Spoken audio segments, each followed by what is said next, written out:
Hello, hello, hello. Hi, everybody. It's Hi. It's Sine Mountain and a whole bunch of awesome people here. This is the June Meetup show. We're going to be talking about small cases.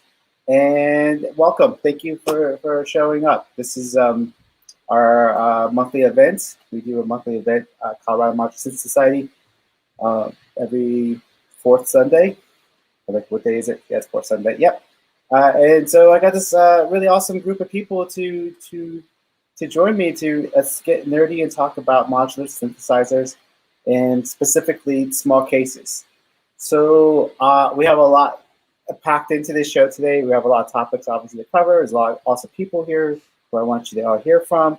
And we also have some videos from a lot of you. So thank you so much, everybody who sent in those videos. I think I have all of them. If there's some reason I didn't get your video, I will get in touch with you because I have enough videos to compile that we can maybe even put together a little showcase after the show. But we will be showing some of those videos that people have sent in today. So thank you so much. Let's get started, and let's go ahead and let everybody introduce themselves. I'll start as a good example. My name is Sine Mountain, aka David Soto. I help run the Colorado Modular Synths Society, and I love small cases. My last album I did was with a small case, and recently all my performances have been with a smaller 104 HP case. So that's kind of where I'm coming from, small case wise. Christoph, I'll let you introduce yourself, and then Heidi is also our co-host, I should mention as well. She's our special co-host for today. So I'll let the co-host talk next. And Christoph, you go first. Go ahead. All right. Cool. Hi, my name is Christoph. I make music as monoscene.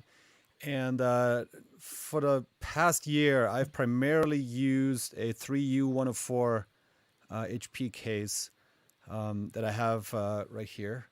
And I swapped a lot of modules in and out.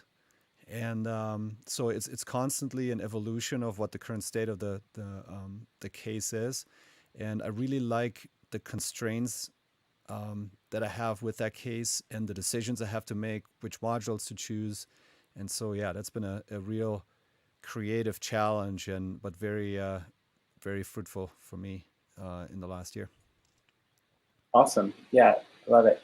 Heidi, why don't you go ahead and introduce yourself and tell us about your journey with small cases. Cool. Hi, everyone. I'm Heidi. I go by Bachelard in the modular community. I'm based in Toronto, Canada.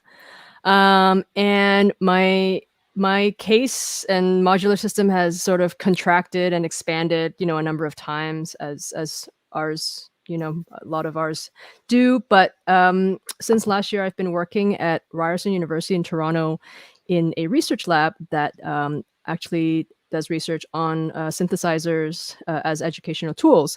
And one of the cases that I've been bringing in and out of my work has been this sort of homemade 46U 46 HP. And again, I like Christoph, I swap things in and out and bring it to the lab.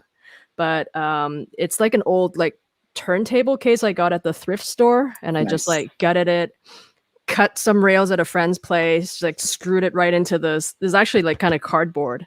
Also, as part of my research, I learned how to use. We have these 1 centimeter thick cardboard, and I've used this paper mache technique to make eurorack skiffs. And so I don't have them with me today, but I've made these 45, 46 HP cardboard skiffs that are super sturdy and are super cheap because they're cardboard and they're kind of amazing. That's awesome. So I'm happy to talk about that. Yeah, we'll get into DIY for sure. Awesome. Let's keep going. All the way from England, Maven Fiction. Go ahead, introduce yourself. Hi, everyone. Yeah, so my name's Aaron. Maven Fiction's always been my band project, actually, as a rule, but about maybe 18 months ago, I had quite a big operation on my throat, so if my voice goes at any time, that'll be why. But during that time, obviously, I couldn't do a lot with the band, so I delved pretty deep into the modular world. Not intending to, but that's just how it goes, isn't it? Yep. And then I was always making content for the band, really, and then just fell into this niche, really. And as part of that, as you do when you're getting comments and stuff, people started asking me if I could just demonstrate some smaller and smaller cases. So I think because of a cost issue primarily. So, and then next thing I've ended up on this panel. So that was really good. So thanks for having me. Yeah, thanks for coming in. I know it's late out there and cold, and so but we're glad to have you. Awesome. Let's see, Cindy, please introduce yourself. Sure. So my name is Cindy Reichel, and I'm a musician and performer based in Seattle, Washington. And I also am co-owner of Patchworks, which is a company dedicated to synthesizer and modular retail sales and community and education here. So I've been using small cases in performances and studio work for probably about 5 years now. Currently working with a 62 HP case that I put together recently. Having a lot of fun with that. It's right here. It's a IntelliGel palette case. And really enjoying playing with that. So that's awesome. Oh, awesome. Well, thank you for coming here. I know you have the opposite weather than Maven Fiction, so I know. Thanks for being here and sweating it out with us. Wes, go ahead and introduce yourself. Hey, I'm Wes from STEM Modular. STEM Modular is my modular business that's making modules for music creation, of course, and also, more importantly, STEM education. Getting into the modular world, I also kind of had like a DIY way of getting in and was making my own cases out of whatever I could find. And that kind of evolved into creating these 60 HP and 84 HP systems for schools.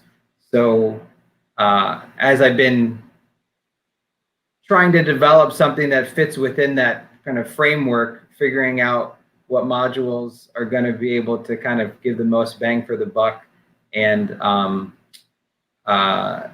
yeah, and then so now as I make music and kind of delve into that and think about curriculums and whatnot, I'm always tinkering around with these smaller systems. And I feel like I also like the confinement part of like getting into the analog world, I guess, was like interest in not having this, you know, limitless capability of like what I can get in a computer and just kind of grounding things a little bit more.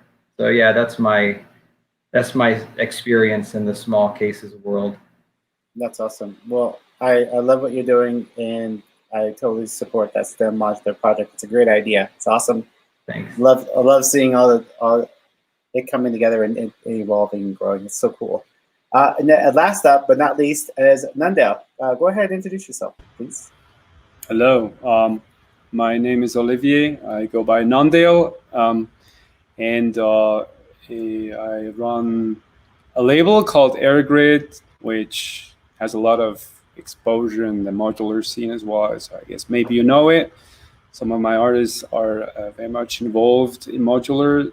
So am I. But actually, this show happens at a very crucial point in my life because I'm massively downsizing. So I'm very much interested in this topic because, as Wes just said, the prospect of limitation and focus is really something that I have come to embrace in my musical process again. And I'm just, I got into a dark spot with a system that's about 1600 HP, and I'm going down to like 500, 416. And also I'm going to start traveling again. So I'm putting together currently a case that's only like 84 HP, telling myself that it's going to be enough, you know, to keep me busy for 2 months traveling in Europe and exploring that. Also realizing that there's just so many things that I own in my system that I don't even really know because, you know, it's just the sheer dimension of a big system just takes away from the focus you can give an individual piece of gear, which I really hate. So I forced myself really to strip down as much as I can, and hopefully by the end of the year I can even get down to like something like 208 or maybe not like 9U or something like that. So yeah, I think the magic, realizing the possibility to scale down to the exact right size that you need for your very own specific purposes. But it also means that you know what you want and what you need, right? Because I think I went on this journey 20 years ago with my first Doppler system, and I really did not know what I wanted and what I needed, so I just got anything I could. And now I think I've grown enough to realize that for what I specifically need, I don't need everything that's out there. So this is actually like a beautiful turn in my life as a hobby musician. Yeah. Yeah. That's great. I appreciate that. And, you know, I think that's a good starting point for this discussion, is talking about the focus that one gets with a small case. And I want to like kind of put this out there as just kind of something to talk about in general, but I kind of want to look at it at a couple different angles. For all of those people who are looking to get into modular, or on the fence, or just starting out, maybe you've been doing it for about a year or less, and you're thinking, I need more stuff, or where should I go to next? Or the most common thing I've seen on most posts is, what do I put in this space here? You know, I think there's that sort of like, what do we tell those folks like about focusing on what they have right there? And then the other side of what you were talking about, Nundale, where, you know, maybe you started off and you do have a bigger case in the background and you do have a lot of things, but you want to at least put it in a case, or put yourself in an environment where you're learning those modules that you already have. That's not really a great question that I just set up, but I think I want to like put that out there. So I guess you can answer a couple things. Just or share your thoughts for the folks just getting into it, and those of us who probably need to step back. Does that sound good? Anybody can go. Sorry. Well, Heidi, yeah, go ahead. Oh, yeah, go ahead. I could just make a brief comment on that. To start, I think it's a little overwhelming when you're just getting into it, just the sheer number of different modules available and companies making different products. And so it's easy to just have this, you know, this temptation to just buy as much as you can very quickly. And I think maybe putting yourself on a schedule, like I'm going to buy 3 modules this month, you know, and next month I'm going to buy 3 more rather than getting all 6 at once, you know, gives you an opportunity to learn the modules, you know, one at a time, and putting those into a smaller system actually helps, you know, even if you've got, you know, a wall of modular, I think it really does help you learn more about all the different functionality of all the different modules that you already own. So yeah, I think it's good to just kind of put yourself on a schedule maybe to start. I like that. Schedules, that's a good idea. I think your people's textbooks would like that as well, you know, for sure. You know, if I could share something from my kind of experience on that too, is that I didn't really have the ability to buy a lot at the beginning, so I was kind of just kind of piecing it together as I was going along. Obviously, like that happened a lot faster than I thought. I remember at the beginning thinking like, oh, I want this, I want that, and it's gonna take me like 5-6 months to get. But then for whatever reason, you find it used, and then you get stuff cheaper or get a good deal. So it does kind of grow fast. So I do get that. But one thing that I love about modular, and what kind of drew me to it that I forgot, was that all of these things are so versatile, right?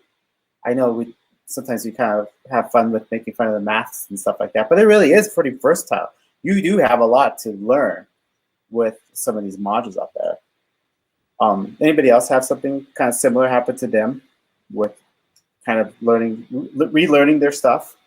Yeah, I mean, I think that one point I noted when Christoph was talking about his 3U104 HP, but having a surplus of modules that you swap in and out, I think that's an option that I think the idea of a small system is going to come at different points in different people's journey. Mm-hmm. I think, most people obviously might start with a small system, or they might just say, I'm going to get a 12U, 4-row case and just fill it up. Or, this is sort of my, what I'm envisioning, how involved I'm going to be. And I think for me as well, like I started with 3U and I bought try to cram as many small modules as I can for the most functionality. And then, and I think it's also part of human nature to, especially once you get into modulars, like I just want to try everything. Yeah. Right. So it kind of grows really fast before you know it. Just in my own experience, having worked in a retail store, starting people out on their modular journey, and then like people just come back every week, and and before you know it, they also like learn really fast. Yeah. Like I remember, introducing someone to modular, like they've never done anything before, and then 3 months later they come in and they can talk about it. Yeah. They know exactly what they want. It's just something people get really into. Yeah. But I think the idea of having surplus modules, because I think some people see a case and it's like, I'm going to buy just this amount of modules. But I think through the journey, depending on if you need to sell modules to buy more, or if you can afford to, keep some outside of a case and then work with different small cases, I think that's an option that I think people can, just keep in mind instead of seeing the case itself as a constraint or as the limit. Mm. But the other thing I forgot to mention is like part of my, I guess, work with the idea of smaller systems recently was producing a 3-module challenge compilation. I asked a bunch of my friends in Toronto to each submit a 3-module challenge piece, which ended up being like a fundraising album. And so little exercises like that can also help introduce constraints and limitations into sort of making choices about what you want to do. Yeah. No, that's good.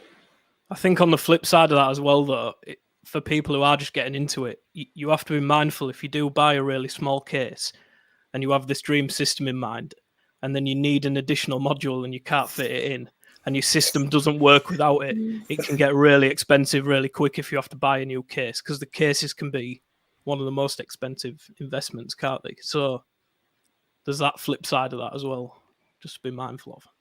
Yeah, you're right. There is that. That is definitely true for if you're like, I definitely you're thinking I want like 84 HP and that's going to be fine, but then you want to get one of these really nice sequencers that are almost, 30, 40 HP. You're kind of in a tight spot. Or if you haven't thought about like a mix out, maybe you want like a lot of mixer functionality, that can be eaten up as well.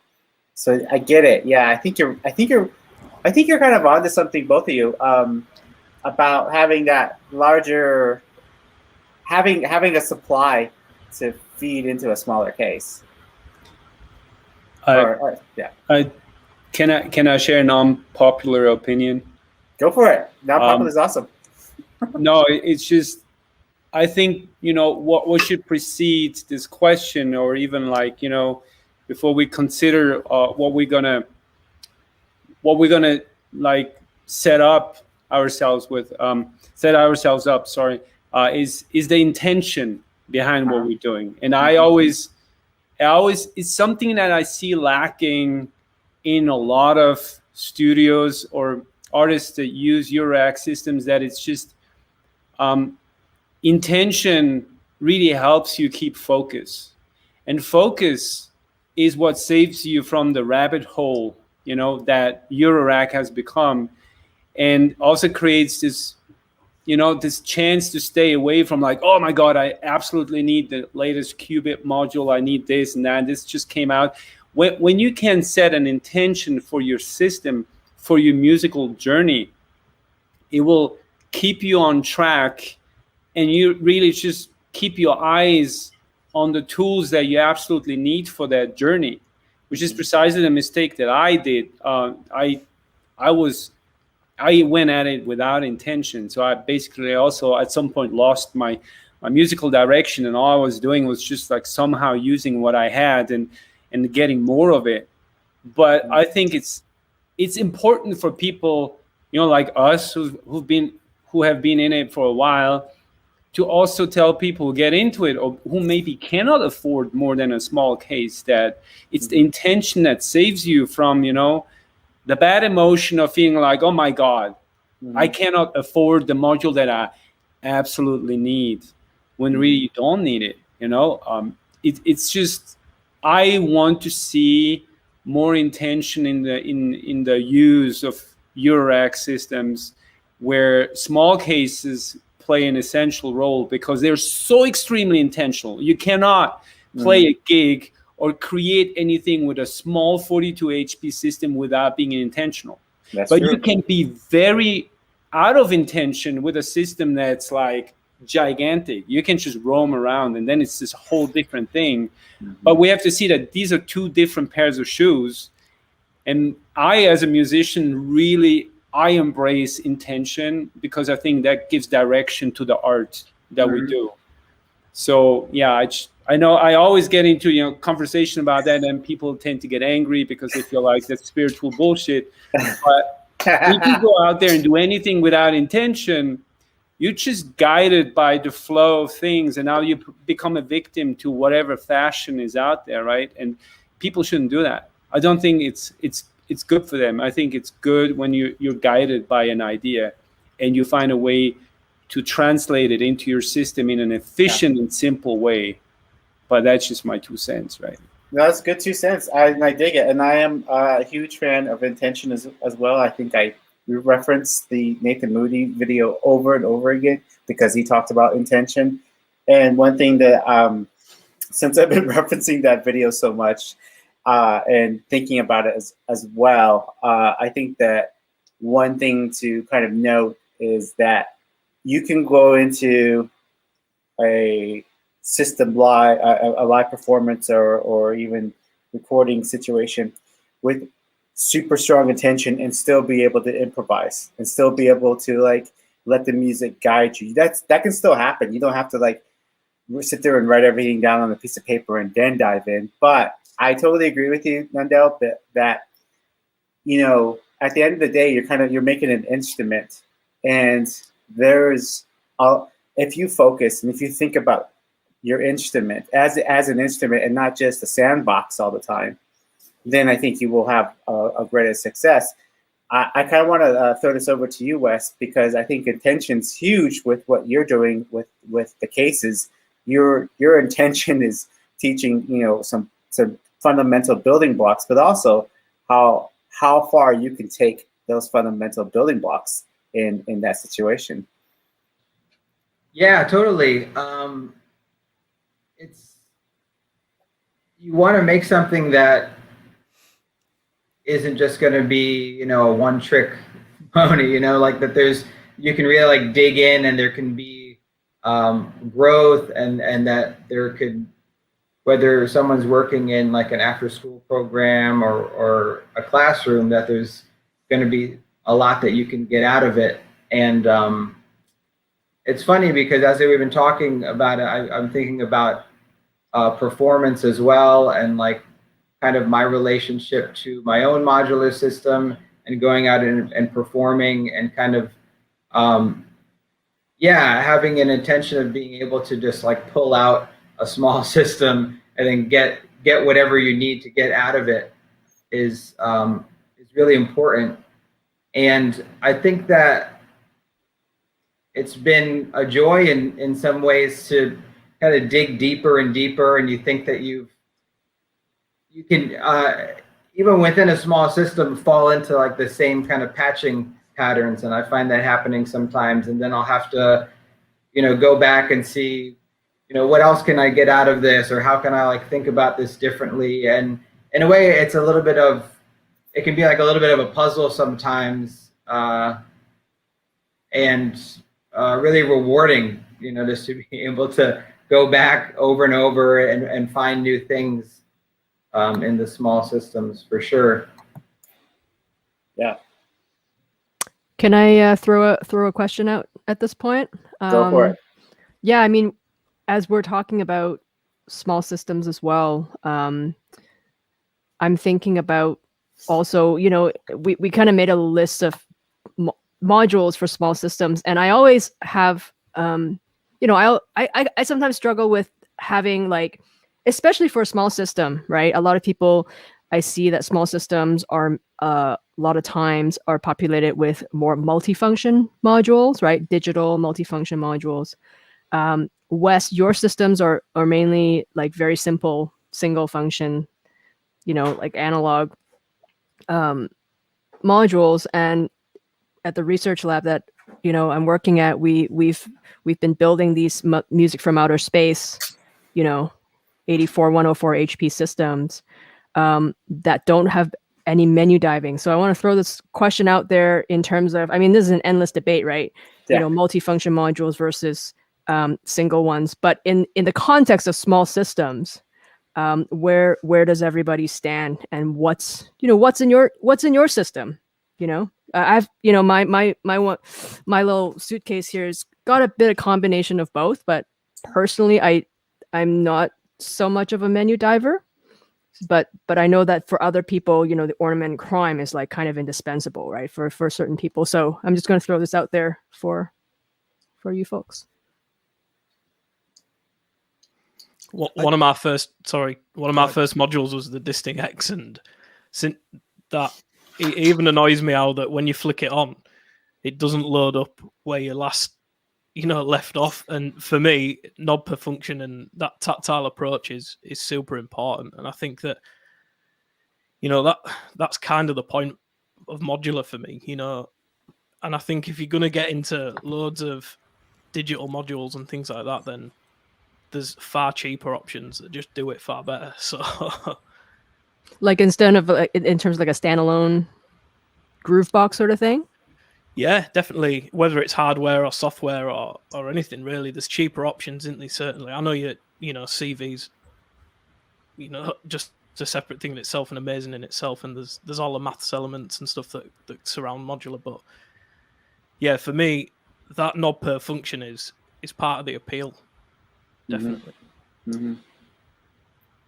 Yeah, I've thought about this a lot, and worked with several different small system designs the last few years. And the way I think of it now, what I've evolved into at this point is I like to have one digital module, and right now that's an ornament and crime for me, that is like the brain that sits in the center, and a bunch of very playable, hands-on modules around it that are like the appendages that come out from the brain. Because if you're going to use a system like that for live performance, especially, it's really nice to have the hands-on capability, and you can actually perform and play. I don't want to have 8 distings in my case and that's it.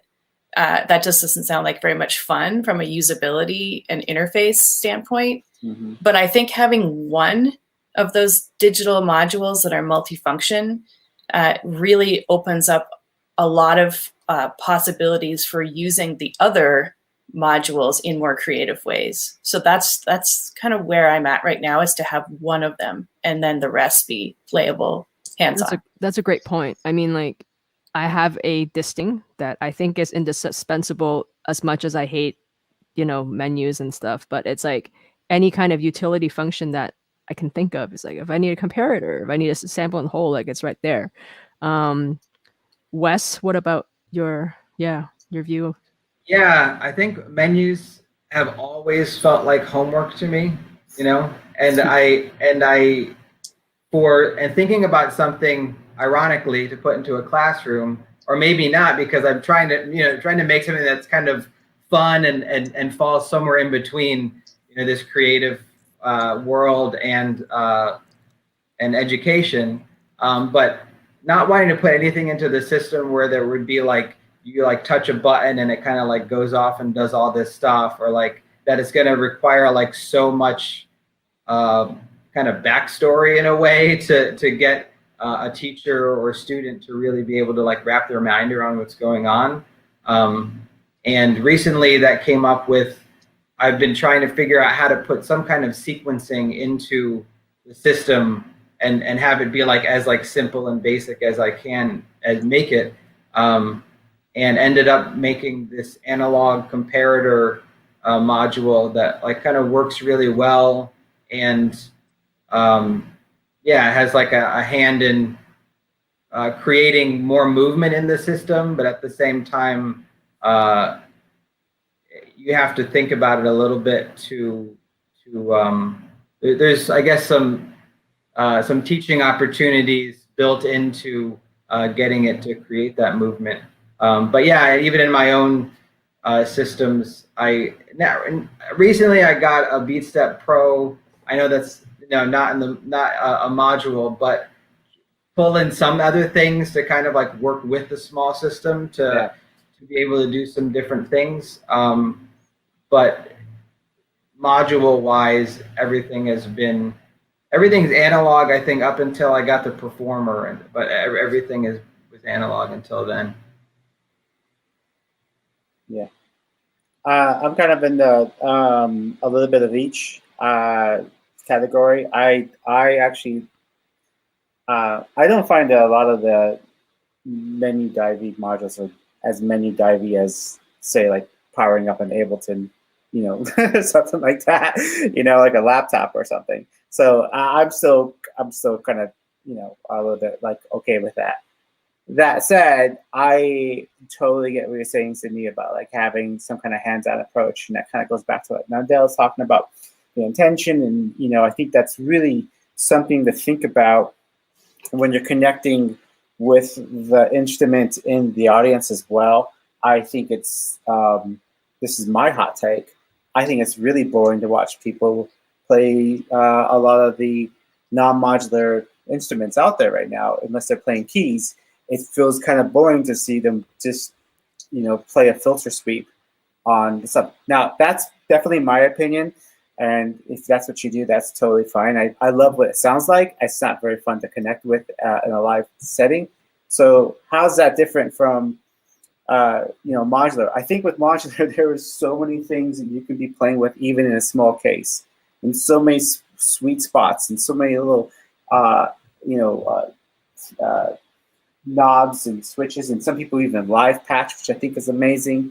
And then there is the ability to like play keys with it as well. So I think it's good to have things that you are able to connect with and be tactile with, because let's face it, a lot of us are kind of into modular because it's tactile, because it is something we can touch and like don't have to like get an update for all the time. It's there. We turn on. We can be in it. We can be in that moment. I think it's very important, especially if you're out trying to perform and trying to connect with people. It's like, this is how I'm feeling with them. It's not just me playing with it. And I know this is temporary, which is another thing that's amazing with modular, that like this right now, what you're hearing is probably impossible to recreate. Like it's going to be happening. It's there. We're in a moment and in a world where everything's forever. It's pretty amazing feeling to be a part. So I think it is important to kind of think through that. Now, as far as like what I put in there might be some modules that help me do that faster, quicker, so I can start playing and start having more fun. And sometimes it is like an OC or ornaments in crime, because of those things that you're mentioning, because there's those little functions. I'm thinking about, I love ornaments in crime because it has a tuner in it, and I need a tuner every once in a while, and I don't want to carry around a tuner pedal. Anyhow. So yeah, I could see how you kind of have a little bit of both, where you have these Swiss Army knives, but again, kind of like what you're saying, Wes, that you can get a sequencer out of things that don't necessarily were sold as a sequencer. So totally. Yeah. Well, what about you, Christoph? You've messed around with all kinds of different ways of approaching this, and you swapped a lot of things. Yeah. I think along those lines, for me, probably the most important thing is playability, and that's where there's another challenge with the small case, because the trend of miniaturization, the micro versions of modules, oftentimes take that playability either away for the benefit of being able to fit another micro module in there, right? So, for example, I love clouds, right? So I have an original clouds just for the reason because it is more playable than anything else. I found one of those micro versions with the smaller pots, right? So, but that's a trade-off I make, right? That's I don't know, is it 20 HP original clouds, right, or whatever, and that's a trade-off I make in order to get that playability. That means I can't have something else, and that's one thing that I learned in the last year is really, like Olivia said, the intent of what I'm building is important, and then how I'm putting it together is important, and then I approach a track or a song with that particular case and try to use what I have to do certain things. And oftentimes I find myself using modules that were not necessarily designed for that purpose in a certain way that helps me in that particular situation. So, I have to decide whether I use my WMD Spectrum as a VCO or an LFO, right? Or as a clock. Sometimes it's a really, really powerful clock. It's just a square wave coming out that's clocking something. But in that case, then I have an FM input so I can wiggle the clock around. And I just learned so much about the individual pieces that I have. Like people said before, right? You learn to use the modules that you have in new ways. And that really, combined with the playability of all those modules in that small case, has really helped me to break some creative boundaries where I found myself doing the same patch over and over and over and over. Mm-hmm. And really, I think Heidi said this before, and Cindy too, that the small case, having more modules that you can put into a small case to create that focus and create that state that you then can use for a certain purpose, and then experiment with that. And if it doesn't work out, it's fine. Then move on and maybe just swap one module out. And that has often helped me to kind of get around these creative dead ends that I arrived at with just the set of modules that I'm using right now. Yeah, I find the idea of limitations and constraints sometimes is a very fluid thing, because having a small system can really force you to open up the function of a single module. Like you said, a Spectrum, a VCO you have to open it to allow it to be an LFO or, something else. And sometimes you run into constraints with a large system where you're just sitting there and you're paralyzed. And sometimes a large system actually sometimes limits me, because I get so overwhelmed, and I just end up using the same few things within a small system, which ends up being kind of a small system. You kind of like see the small system within a larger system. So I think sometimes that sort of messes with your mind. Yeah, I think it's interesting. David, do you have some videos queued up? Yeah, totally. Yeah. So we're looking at the chat too. So thanks everybody for like dropping in stuff in chat. I'm definitely trying to read it at the same time. So we'll try to keep up with that. And the mononome stuff came up, and talking about the brain. I think that's a cool thing because, for a couple of reasons. My first sequencer was a SQ1, which I think is a super powerful, awesome sequencer. And I always thought I would get a mononome at some point, and that seems like a huge gap from like going SQ1 to the mononome. But I do like this idea. I know people have key steps and beat step pros of having like the sequencing sometimes out. That does sometimes make sense. So I have a video here. I think I'm like 100% sure. I'm not 100% sure. I'm like 90% sure this has a mononome in it. So let's find out. I'll play it, and then we'll talk about it right afterwards. So here's a submission from Mousy Magazine. Thank you for sending yours in. Let's check it out. Everyone, please mute the mics, and let's.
Unmute myself. Hello.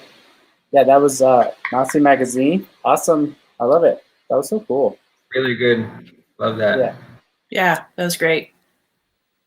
A great example of having the brain, so to speak, outside of the system, and a really amazing how much he's getting out of that with the bass and the lead and this kind of pad-like feel to it. So yeah, you can do a lot with a small system. And the grids, for sure. Yeah. Yeah. Heidi, what was the question someone was talking about? Oh yeah, someone in the chat asked about examples of a well-functioning small system. So I just want to throw this discussion point out. Like, what's your idea of a well-functioning small system, right? Like, I guess that's like a continuation of the kind of discussion about balancing between having a digital brain module or playability. You know, what's well-functioning small system for each of you? I think it depends what kind of music you want to make, right? Because if you're making drones, that's going to look, a well-functioning drone system is going to look very different than a well-functioning techno system or noise. I guess, yeah, so it really depends on what the eventual outcome is. I think in most cases, you want to have a noise, like some type of combination of audio sources that work well together. It could just be one or two. I think for most small cases, that's all you're going to have room for. And then some way to modulate those so that they can work together, whether that be an SQ1 or some type of sequencer that's external or something in the case. And then some way, I liked having something to randomize. It's important to me, because otherwise, if you don't have any source of randomization or variation, then you're gonna end up with a very repetitive, challenging system to really innovate on, I guess. Like that's so random, something that generates random signals, sample and hold, something like that is essential, I think, for a well-functioning small system too. Yeah. Maven, do you have a... Yeah, well, I guess my invite came off the back of a couple of videos that I did on this. So I've got a 32 HP. I suppose it's worth mentioning that it's cropped me a little bit, but I've got quite a lot of systems down this side, different systems, and big and small. But where the small system thing came about was someone asked me if you could make a system under $500. So my first question was what do you want it to do? You know, what do you want that system to? I guess it comes back to intention, like you were talking about earlier. And they wanted it to process something. So I put together a system for under $500 in 32 HP that could process audio. And then off the back of that recently, someone's just said, well, you've just proven the point that you can't, for under $500, put together a system. And they weren't being rude, by the way, but they said, for under $500, you've just proven you can't put together like a voice system, you know. And so I'm going to do a video on it. I have managed to do it for under $500 in the 32 HP system. Nice. And it's not what's in there now, but with a sequencer, with modulation, and with a complete voice. So yeah, I guess you can make a small system look like anything that meets your needs. Mm-hmm. and just bringing in all your points, because I swap mine out all the time. You know, whether I'm traveling or whether I'm playing live or whether I want it in the studio or whatever, or I'm just making content or whatever, I'll swap out modules and just make small 32 HP systems just for fun. So yeah, for me, it can look like anything, whether it's something to process audio, whether it's a complete mono synth, which that doesn't really interest me. But I guess most people coming into modular originally think, how can I create like a mono synth or like a single voice for bass lines and things like that. So yeah, I guess it can look like anything, can't it? But it's doable, and on the cheap as well.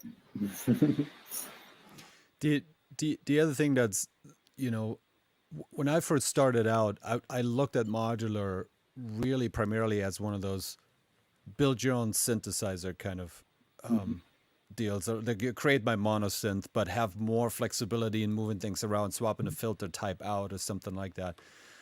Recently, I found myself building 104 systems that were primarily processing. So taking audio in, instead of generating audio, it is primarily processing a morphogene, different filters and things like that. And that I found was another interesting approach, because then you have a small system. Basically, you're building an effects box, a processing box, instead of building something that generates sound. You know, I use an external mixer, and I have aux sends, so I can use vocals that I can, and other sound sources, you know, tapes and loops and whatever, that I can send to the processing box, and then have that being processed and send out. So I think it goes back to the fact that what is your intent with building your box? A well-functioning system really is, and in my mind, has to be guided by that kind of intent. Is you intend to build a sound source, or is you intend to build a processing box? Is you intend to build a, you know, just a modulation source for external things? Yeah. That kind of depends on what your intent is. But it's worth mentioning, you don't just have to have one go lever. You know, you can combine all those things, and that's the beauty of modular. You know, it can be all them things. It can be everything. So I guess that even though you do need to start out with some intent, just be mindful again that'll just change when you get into it, because once you start playing with it and you realize what it can do, you just think it opens up doors that you didn't realize were possible. So, and Cindy mentioned something earlier that I thought was really good when she said about you can't just buy everything at once, and you need to just really be intentional about the specific modules you buy in, and not just about the full case. And when I started out, I was really fortunate because my Monsoon turned up first before anything else, and I managed to get that in the case, and I had like a month where that's all I had. But because that module on its own can do so much, you know, I could have stopped there. That could be a case, you know, just on its own. It's true. So I was just feeding tape loops and things into that for Instagram and stuff, for my Instagram community, and that in itself just kept me busy for such a long time. And then when you add some modulation to that, like an oct or something like that, oh my god, that you know, that is a system in itself, isn't it? You know, so yeah. No, I hear you. I think those are all great answers and great views on that for sure. I'm kind of in the same boat where I had elements, and that could have been it. Honestly, just, you know, I'm good. Feedback loop it, you know, and I'd be okay. I could just sit there and just jam on it for months. But yeah, no, I think you're right. I think that there's like this a little bit of this, a little of that. You know, you having a tent, which the best, a well-made small system is going to be something that's, you know, going to keep you interested and going to help you achieve your musical goals, whatever it is. And like you said, it could be a techno system. It could be an effects box. It can be an ambient system. It can be a controller. It can be a modulation source. It could be all those things. But you know, you just know that that's what you're building when you're doing that. But the best thing is, like, if it doesn't work, swap it out. If that's not what's interesting to you any longer, swap it out, move it around. Then there's a case, excuse the pun, you know, to buy a new module or trade it or whatever, or you know. But I think so. It's going to change. It's a I wouldn't say it's a moving target, but it's definitely like an evolving situation. Speaking of cases, what's your sweet spot for a small case? Size-wise? Size-wise. Like 40, 62. So I have 104 right now, and I'd love it, but I actually don't even fill it up all the time. I had a friend let me borrow a 42 HP. I want to say it was IntelliGel, and I loved it. I thought that was like the best experience I'd had. Like, it was one of those, like, it was so perfect. It was like a morphogene and something else. I can't remember what else. There's like two other little things in there. It was super duper simple, and wow, I just had so much. I had so much fun with that situation, which is kind of like Maven Fiction. When I saw your setup, I'm like, oh yeah, I know how fun that can be. There's something really nice about super small, cases, because you're gonna dive in. You're gonna get super creative. You're gonna like molt the hell out of everything possibly, and that's in itself, I think, super interesting. So I don't know if I have a true sweet spot, but I guess I hold like anything less than 84 HP kind of in high regards of dreamy. Does that make sense? I think like 60 to 84 is a sweet spot for me. Like 104 is great, but then you start falling into the same patterns in building, voices and that you would in a bigger system. When you have that limitation in that range, it's big enough that you can build a voice, and if that's what you choose to do, or if you're building an audio processing box, there's plenty of room to put different options and modulation sources in there. But I think it's the best of both worlds. You have enough space, but you still get the constraints that really encourage creativity. So Yeah, when I was thinking about like module suggestions for small system, this was not something I expected that would come into my head first, but I thought the mutable stages would be a really, really good module for a small case. And I know some people don't like the stages, but I think it's like one of the brilliantly designed modules like of all time. And I was like, oh, you can use an LFO, you can use it as an envelope, you can use a sample and hold, you can use it as a sequential switch, you can use it as a harmonic oscillator, and it's relatively big, but then there's so much in it that and it just kind of surprised me that was what I thought of, because I know David, you thought of the ornament crime. Yeah.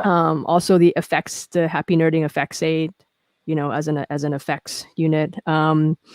I know that some of the viewers are kind of interested in some concrete examples. Are there modules in your system that you would offer as something that you like in your small system?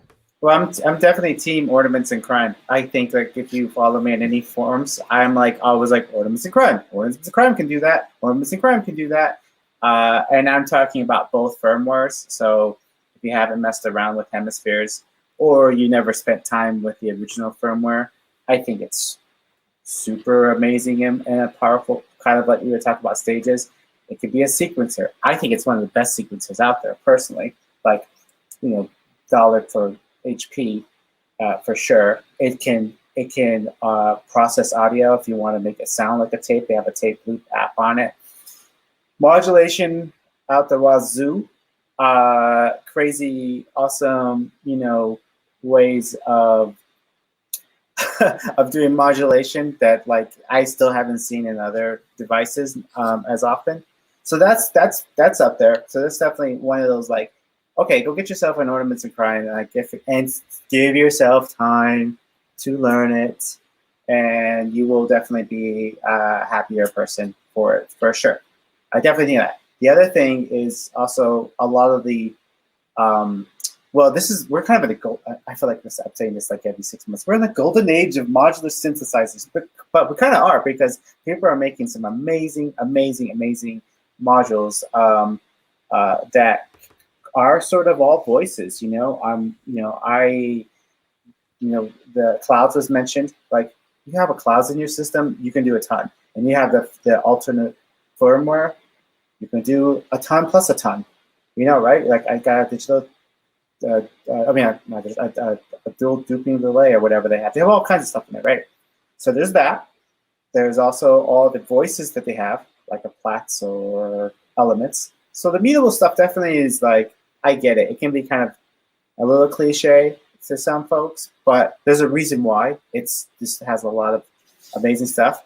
But I do want to give a shout out to some of the DIY stuff that's out there that is really awesome and definitely kind of underneath the radar for a lot of first timers that, you know, they should probably look into the DIY sections and go explore some of those, because there are people making really amazing modules. I'm thinking of Neutron Sound with their Dust of Time. That, a lot of people might have seen that module, but that's a dual oscillator module that has built into it Ornaments in Crime-like things. It has its own VCA built into it. It has its own effects modules built into it. It's a different kind of effects than you're thinking of, but it's an effects modules on the stuff. And it has even a Euclidean circles built into it. So with those sort of modules, you can have those inside a small case, even a 60 less case, and you have all kinds of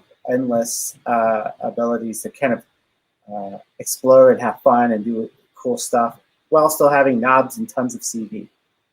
So those are like my two concrete like things: the Dust of Time, Ornaments in Crime, or I guess three, and then all the mutable instrument stuff.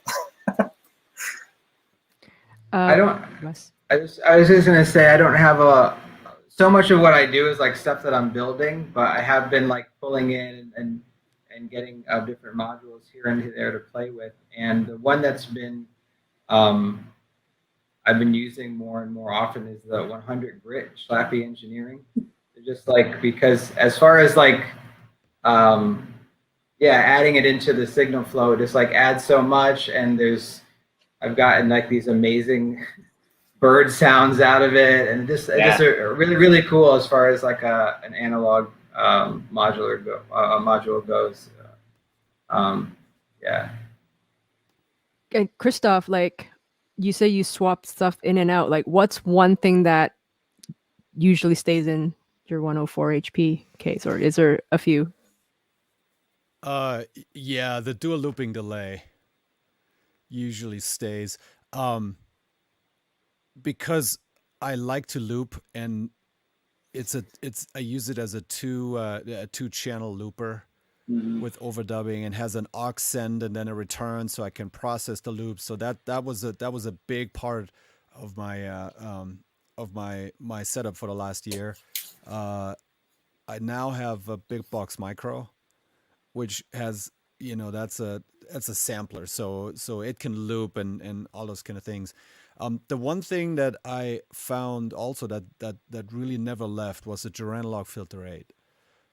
That's my favorite filter because it has an LFO kind of mode where you can have basically phase shifted sine waves coming out of the 7 sine waves or 8 sine waves coming out, and that really is a lot for a small case, that modulation capability that you get with that. And then you can frequency modulate it and all kinds of things, so you can get some really weird effects out of that. So a good filter is definitely helpful for a small case. Yeah, +1 for loopers too. I think those are fun, and for a lot of reasons. In small cases, having a looper can really help you build bigger sounds quickly, or not really quickly, but at least you can do a lot of different things. Take those. Well, the thing is, like, the oscillators have so much range, and it really is just like a little twist of the knob, and you kind of have a new voice. It can be that simple. You can take those bird noises and then slow it down a few octaves, and now you have some cool bass lines. You have a looper, you're starting to build something right there. You can start getting pretty intense with the looper. So I think loopers are interesting for sure. I am also really interested in watching people play other instruments through modular. So I like when people are using modular like a really extensive guitar pedal or effects module accompaniment to their other instruments, harps and horns and whatever else they come up with. Or the voice people doing stuff with their voice is cool too. Yeah. Before we go to our next question, let's Heidi on jump in. I want to make sure I keep playing some more of these videos so people can see it. So let me play a real quick video and then we'll jump right back into the discussion. Hey everybody, thanks so much for being here. This is awesome. You're watching the Colorado Modular Synth Society Small Cases June Meetup. And this next performance, who do I have on this one? I think it's Carla next. All right, let's watch it and I'll look up and see who we're down here. Got a lot of things going on. Okay.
Yeah, love it. Nice. Really cool. So cool. Such a cutie. It's like Yeah, is it a cute core or cute wave? Cute core. I love it. Oh, that's awesome. That's Cardinal X. I'm gonna ask him if he's okay with just calling it Q Core because that sounds pretty dope. Actually, I love it. Oh, so Eddie coming back into the stream. I don't know. I'm apologies. I don't. We've lost connection with Nundale. But I will update the description so you can check out his stuff and his label if you haven't already. But Ivan's back.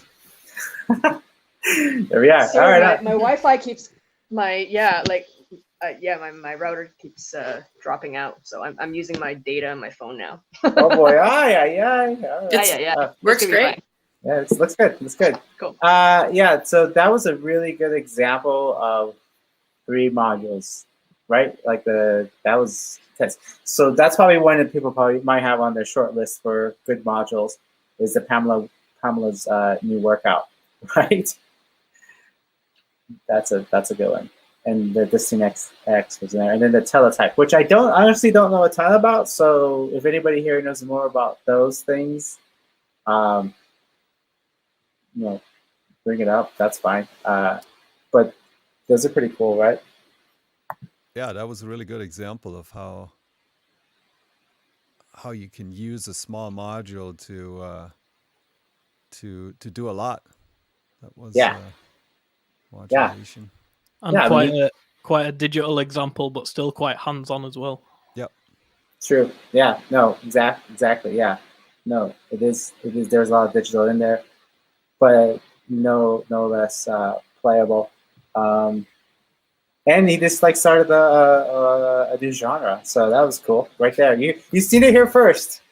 Colorado Modular Synth Society, cute core. I might have to do a cute core show. The whole this yeah. Let's do it, right? Great. Wes, you down? You're gonna I'll submit? do it. All right. Well, we'll have to have a whole thing. I actually probably would do that. So keep an eye out, everybody. Subscribe and for more cute core content. I hope John's not here. He didn't hear me say content. Okay. I do have. I'm gonna play another video only because I'm watching the time and I don't want to miss out. So Cindy, I'm gonna play your video. Okay. If that's cool. Sure.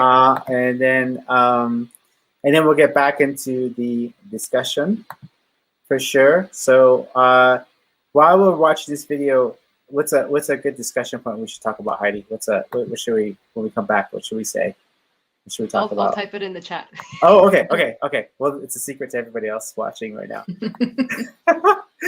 This is fun. Thanks everybody for joining. Really do appreciate it. This is cool. I appreciate everybody jamming out on the live chat. So cool. There's John. He's mad that I said content. See?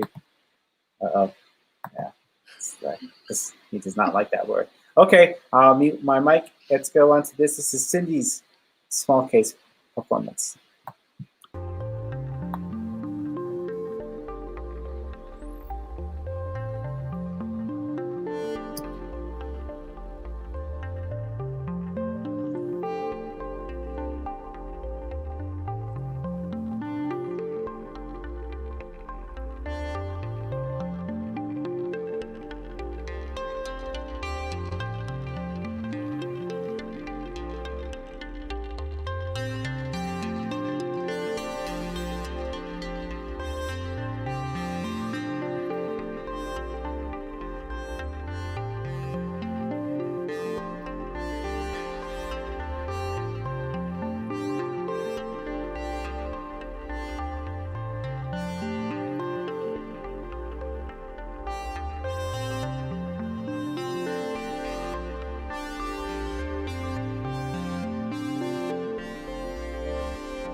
Yeah, awesome. Love that. That was great. Yeah, love it. Thank Awesome. you. Cool. So, oops, I'm bringing Heidi again. There you go. So your team Ornaments and Crime too, or is that what I'm seeing? Yeah, absolutely. Hemispheres all the way. You were using one of my favorite sequencers. The Cartesian sequencer is like, it's one of my. I love that thing. It's it's like kind of a little secret weapon that it's like a little Renee in a 1 inch by 1 inch window, right? Yeah, it is, and I'm just it kind of. I used to joke. I don't know if everybody has the FLX1, but it has like the same amount of inputs and outputs as the Ornaments and Crime, and I was like, why don't they just like port that into this FLX1, and then you would have, and then I could use that Cartesian sequencer with all these buttons, and your mind starts rolling. So I love that. Cool. Super cool. All right, so if anybody's watching and has time on their hands, let me know. Yeah, I love it. That was really good. Another great module that was in there that might be on the short list is the rings, which I think also can give you a lot of mileage. Mileage, yes, mileage. Not content, but mileage. Yes. Yeah. I almost mentioned when we were talking earlier about essential modules that just kind of always seem to be there. The rings it's one of the first modules I bought, eurorack modules that I ever bought, and I just use it all the time. And I know the sound is really distinctive, so it can be a little bit of a cliche sometimes, but I still enjoy it, Yeah, totally. So yeah. And the funny thing is, those distinctive sounds only are distinctive to us, like few thousand people. It feels like, oh, this is so everyone's gonna know this, but you know what? I guarantee you, nobody in the other music community besides us synth nerds are gonna recognize that elements are rings. And also, most people forget to run audio into them, right? Yeah. They're supposed to be resonators and processors. Yeah, for sure. Heidi, you had a good topic idea, and I think this is a good time to talk about the DIY and small cases. For me, it's a couple different things. One, it's the option of, well, how do I even get a small case? There's a really amazing list of small cases out there, everything from IntelliGel to Tip Tap's Audio's Happy Ending Kit. There is a lot of different options, different prices. IntelliGel definitely has a great idea with the 1U. I guess there's other people that also do the 1U, the lunchbox, right? Those are super awesome, but DIY's out there. And you bring oh, I lost her. She'll come back. But she was showing me, and when she comes back, we'll look at it. She was showing me like cool DIY cases you can make yourself with cardboard, and always finding stuff out there. Wes, you're making cases too. Yeah, that's kind of a DIY feel, right? Yeah, actually, a couple years ago, I did like a blog post on my the STEM Modular website about kind of how I made like a case and how I got the files done and everything. There's some really cool websites where you can just feed it dimensions that you want, and it pops out a PDF or whatnot to use with a laser cutter or the likes. And recently, I had been meaning to for a while just to throw the files up as well, just so that if people didn't want to go through all of that they can just download it. So I put up on the website just for an 84 HP skiff, basically, that you could make with any kind of 1/8 inch material, and go to, you can go to like a local maker space, or there's places where you can order lasered wood or whatnot. Just because, I think that was initially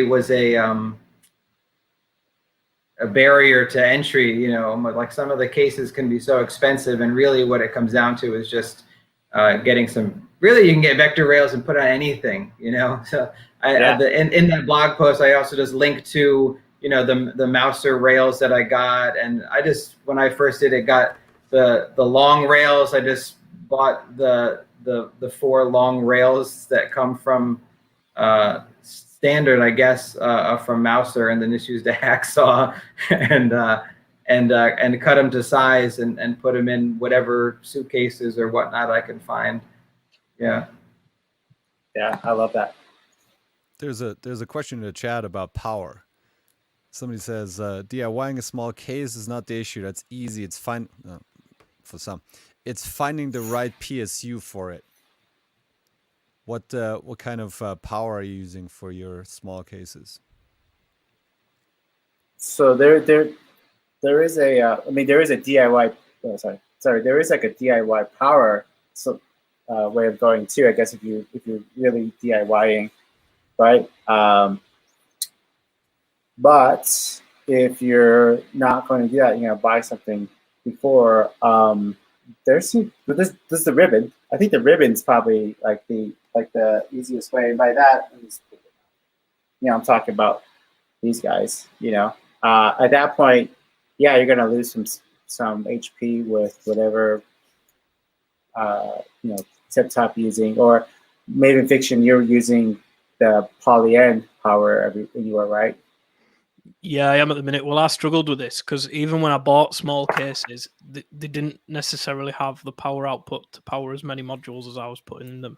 So, especially if you're using digital modules and stuff. So, like with the dope for cases, it was really funny because I put out loads of stuff using that case, and everything was working, and it had a disting in it and all sorts. And someone said that won't work. And I was really confused because it had been working for months and months, so I didn't know really what they meant. But then when I actually looked into it, the case actually put out about 220 milliamps, and the disting alone had about 240. So I don't know what I've done to all my modules. They're all still working at the minute, but there's probably some long-term impacts in that. But so I've moved to the poly-end anywhere, and it just powers off a battery pack.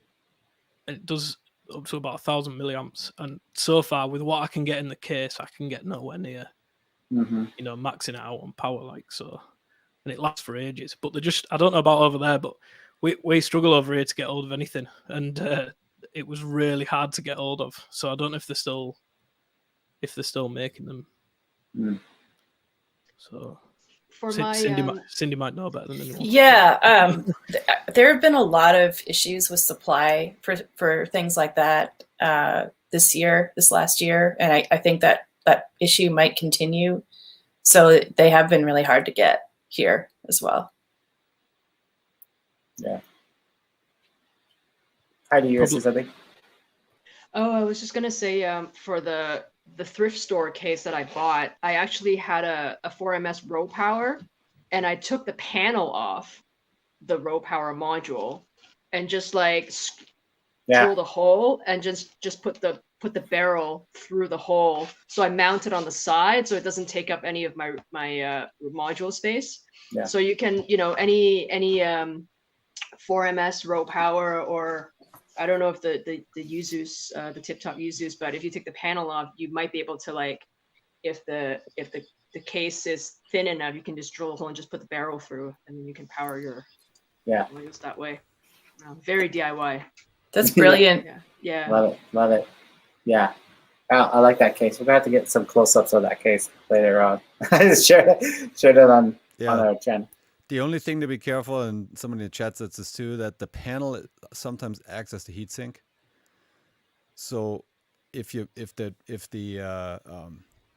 draw a lot of current, then your suitcase might get really hot or go up. It's also made of cardboard, so it can. I mean, it's never. Yeah, it hasn't caught on fire yet, but Right now, it's been replaced by a bus board, which are also available if you look on like SynthCube. There's also various like DIY bus boards as well for folks who. I'd definitely go to that show though if I knew that your case was going to. Me too. Burst into flames, definitely. Yeah. Yeah, that's Jimmy Hendrix. Right. Yeah, and just like sit on top of it, watch it burn, watch it all burn, Heidi. That's awesome. You're getting hardcore up there in Toronto. I have to play with fire. During the course of the show, there may or may not be a fire. All right. Well, we'll be. Hopefully, there's some video. Exactly. Hope there's. Yeah. No, I think that's cool. Those for power. The heatsink is a you have to pay attention to that with the DIY cases. I have a Micro Zeus, and John is saying the same thing in the chat. The Micro Zeus gets really hot, and the Micro Zeus in a happy ending kit actually is connected on the side, or at least touching the metal part of the happy ending kit, which then acts as heatsink. So I put it into a wooden case, and every once in a while I'll have to check whether my little wood is still at the right temperature, because it doesn't work as well as the metal part of the happy ending kit. See, you learn something new. But Trogotronic, somebody said, is a good company for power supplies. They also, and then who makes that lunchbox power? Is that Bafaco? They make a real Synthrotech had one that was the lunchbox size, I think. Yeah, really small power modules where the headers come off of the board in all directions. Certain Tie Guy had one that was made for the modular 32 case. Like he made one just for that. Yeah, I was going to mention Certain Tie Guy. Yep. Yeah, he's got one. I don't know. Yeah, I guess if you're getting anything smaller than 104, you might look at the ribbon as a solution. Although again, it kind of goes back into the attention and planning, but also kind of the challenge and opportunity to be like, well, if I have a ribbon, I only have so many inputs. Then you have to get really intentional about what you're thinking, because you just can't sit there and try to fit every single 2HP module in there. I guess Synth also has a pretty small case too, right? But they don't be power. No. Okay. Well, I'm talking to myself. Sorry. Yeah.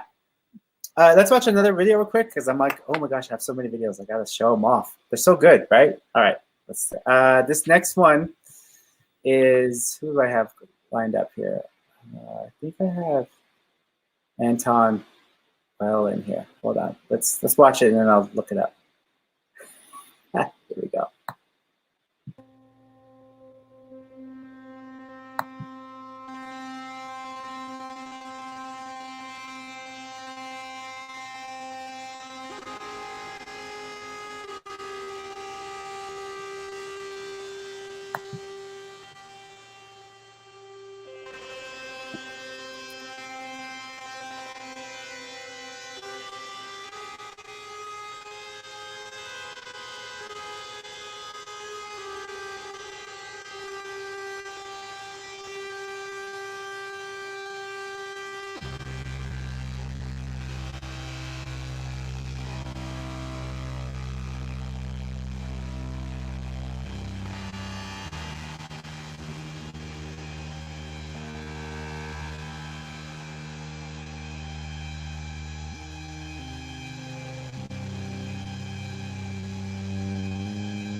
Flaps. Flaps, flaps. Nice. Awesome. Oops, sorry. Nice and spooky. Yeah, I'm freaked out. I'm freaked out. Someone come over. Okay, cool. That video ties in. Oh, so that was Anton Rail. I will put links for everybody's who played in this into the description. My apologies for not being more organized today. But that was awesome. Super cool. Another great example of how much you can get out of a small system. I like the idea of hooking up the keyboard to it. And in that example, there is one pedal. And we did a show about pedals and modular. So we're big fans of using the pedals to be interacting with the module system. So pretty awesome. Heidi made a good point of mentioning that sometimes people have large modules with a bunch of little guys in there. I am one of those people too. I have the vector sequencer in mine, which is a pretty hefty HP. But I also sometimes, well, my latest setup is the vector, the dust to time, maybe the looper, the bitbox, and then an effects module, and that's it. Sometimes it's just 3 modules, but one of them is gigantic. So, yeah, I think there's room for the big guys too, I guess. Yeah, I have a Rainmaker, and I would love to put it into a small case, but it would be the only thing in there. So, yeah, not happening. Yeah, that's funny. Yeah. I also like a lot of like dope for modules. The other thing is like with some DIY modules, especially if you get like older designs, is that they're really deep. So it's like, yeah, you want a small case, but then you'd also need like a very deep case to fit some of the DIY modules, I find, or like dope for modules. And then the hack 2 HP stuff too. Yeah, the hack for deep stuff is what's it called? Those little risers. I'm not saying it right. There's standoffs. Yeah. Standoffs. Yeah. Yeah. That works. That works. Yeah. So using standoffs is good for the deep ones for sure. Another kind of concern, just thinking about concerns with, putting stuff in the module, especially for the older stuff and the 2 HP stuff, is like you don't have a lot of space for the ribbons. So one option is to do your own ribbons, which is another DIY thing, right? It's funny, I didn't know that for like a whole year. Someone started making ribbons in the community, and I was like, wait a minute, you could do that? And I don't know why I didn't think you could do it, but I never built much of myself. So, but yeah, that could be a solution too.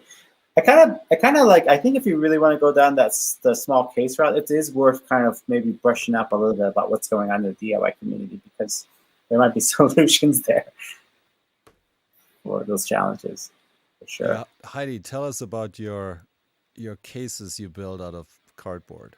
The paper mache ones.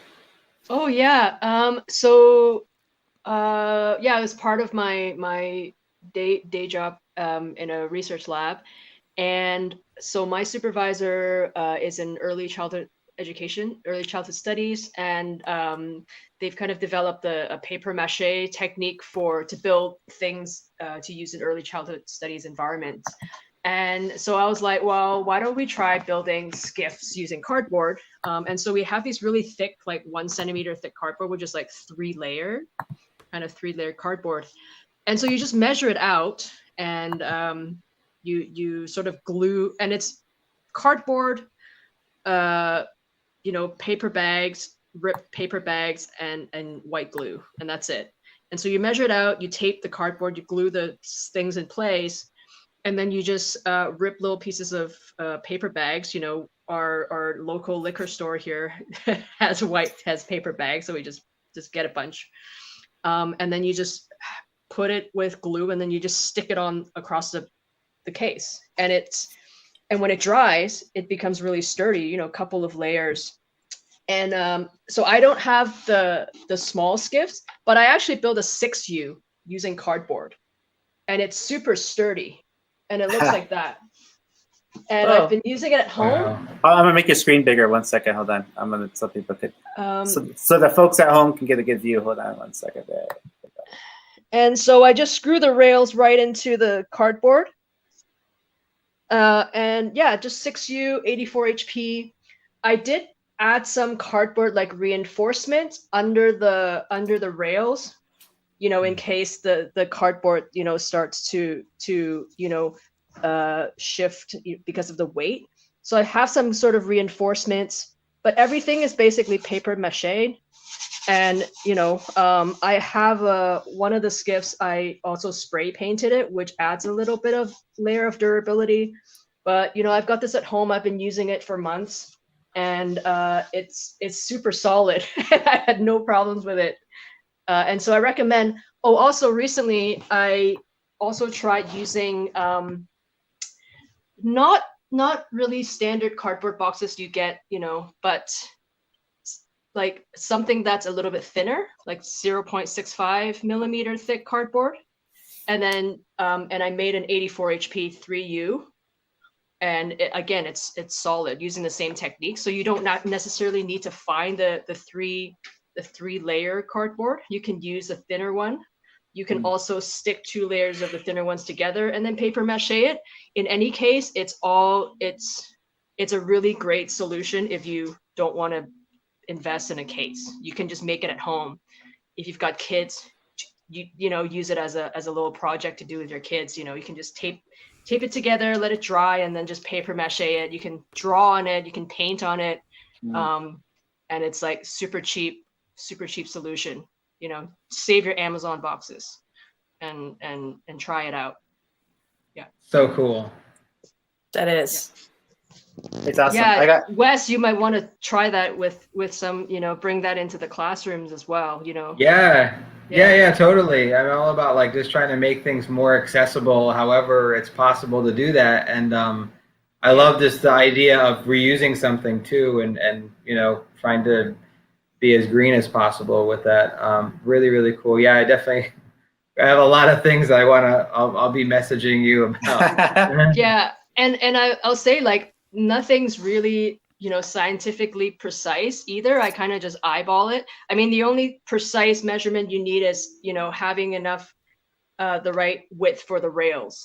You know, sometimes I just leave a little bit more space between the rails, and that's totally fine. The depth, I just measured out, you know, how deep do I want, you know, how deep modules do I want it to be. So it's quite flexible, it's quite forgiving in terms of the measurements. Because once you paper mache, you just need to leave a little bit space for a couple layers of the paper mache, and yeah, it's great. It's fun. I love it. I have 2 kids, so we can definitely start a little paper mache factory in here. I can sell them on Etsy. I can. Oh man, I got dollar signs in my mind. Well, and it's light, right? It looked like you can just. I mean, it's really light. So when you're going for portability, it's really light. Yeah. Yeah. You know, it'd be so cool to build a lid out of paper mache for it and put hinges on the back, and then you'd have a lid to flip down. That'd be awesome. No, that's an awesome idea. Jana was asking if anyone's done any Lego ones, or I have seen Lego setups. Yep. We had a customer build us a Lego boat, like it was actually like a ship made out of Legos with little people on the ends, and it was perfectly set up to be the right dimensions. Yeah, that's awesome. Yeah. So there's all kinds of materials, right? You got the laser cutting, the the Legos, and the paper mache. There probably things we haven't even thought of yet. I know I've seen like 3D printing. Like some people have done some pretty cool stuff with that, and I've seen some where people used that plastic, that see-through plastic, acrylic. I've seen that, but let us know if anybody's done anything else different out there. Well, it's suitcases, right? Like Heidi has one. You know, I'm always looking for. Yeah, stuff like that in a thrift store. your local thrift store has a lot of Yeah. great stuff. Sometimes in the kitchen area, I just find like cigar boxes, like cigar cases, right? Yeah, Or yeah. you know, like Mm. small little briefcases. I mean, I tried to make a DIY case out of an old oxygen tank container. Like it was sweet because I was cool padding. It's super reinforced. I was like, oh, this would be awesome. It's like 1,000 tons, so it didn't end up going very far because I was like, oh, like lugging it around. I'm like, I don't know where I think I'm taking a modular system to. You know, I'm not taking it to the front lines. But in that journey, I felt like everywhere I looked, I saw a case. If I pulled up my clothes out of my drawer, I'm like, this drawer would make a good case. You know what I mean? They get a pizza box coming into your house, like there wasn't a pizza box. I bet I could turn this into a case. Everything starts looking like a case to you. Once you get those, if you buy the long vector rails, when you make one case and you have extra, it's definitely deep into like, what else can I make a case out of? That's right. Yeah, for sure. So if you go to the liquor store, I don't know if people know this, but sometimes wine gets shipped in these really cool wooden boxes for wine. That would be a cool case. Oh, when somebody had a case in our group that was a Ouija board. They took a Ouija board and made yeah, it was sick. Yeah, it was awesome. Wow. Isn't there some IKEA, like off the shelf IKEA thing that is just the right dimensions? Yeah. Yeah. Somebody at IKEA probably was completely in on that, I would imagine. Totally. Yeah. Yeah. I think that was Tuesday Night Machines did one. Like he turned his like IKEA cabinet into like a full-on like system. Love it. Yeah. Well, that's fun. Well, and anything that's like 19-inch rack mount, right? You just need ears. Yeah. You know, anything would fit into any like, you know, AV kind of equipment. IT storage. as well. Yeah. Any like those IT like setups, those racks. I was looking at those as well. And some of those are kind of cool too because some of them are like slanted or tilted. There's some like cool DJ cases that could be retrofitted as well. You can you can go nuts building cases for sure. I got lucky. I bought this case I have is actually a sound. Is it Ears of Sound? Is that how it's said? I'm not sure. I'm saying it wrong. But he makes like these custom wooded cases, and it's so nice. I will say, kind of like I wasn't really too big on getting a wood case that looked so nice at first. I was just trying to think of like durability. Portability. But now that I have it, it does kind of add to the whole like instrument mystique to it. Like, oh, it looks nice. It feels nice. I want to play it. So I think your paper mache idea is awesome because it's like, you know, inexpensive, cheap, fun to make. But the idea that you can sit there and paint it all day and just do whatever, that's neat. It looked like wood already. It looked cool, like a cool starting place. Thanks for sharing that. Awesome. All right, I'm going to play another video, and then we'll get into some more topics real quick. Thanks, everybody, for watching. Again, this is awesome. I really appreciate it. Thank you to all my guests for being here as well. This is so much fun. Please, if you could, like and leave comments down in there. That helps us know, like, well, if you liked it, and, you know, I can always follow up with links in the comments. But also think about subscribing as well, because we have a bunch of stuff coming up, which I will touch on before the end of the show. Hold on. So let me go ahead and play a video. This is Infinite. This is Infinite Loops. All right, here we go.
So interesting. Yeah, so good. I love it.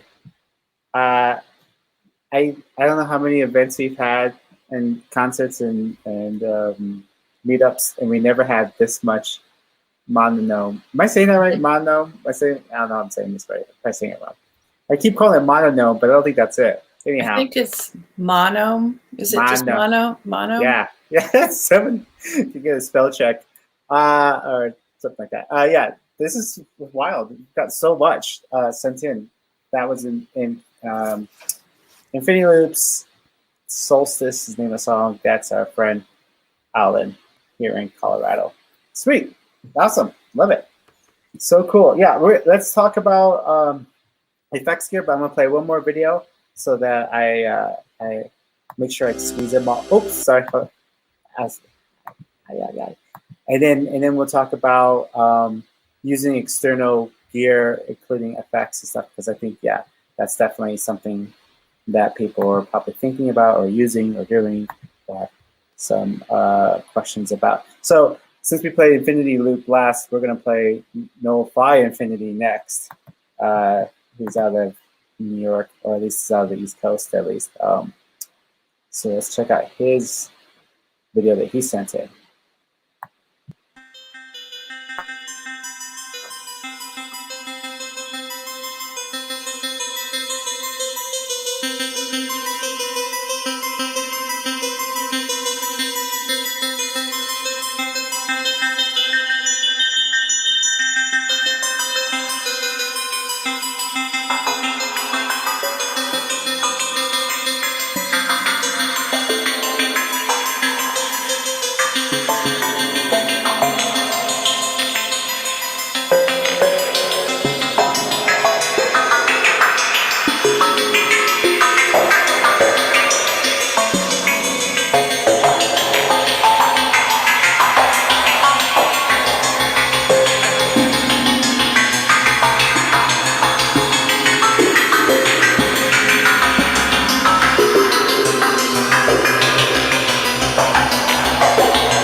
So cool.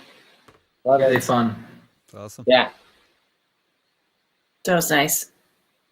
It's so cool. I say it over and over again. You just get so much sound out of a small system.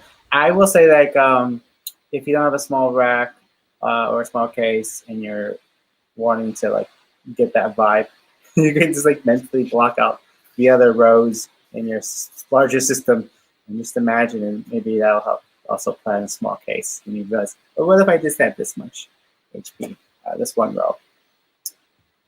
Cool example. Again, there was Team Ornaments and Crime in there, so hats off.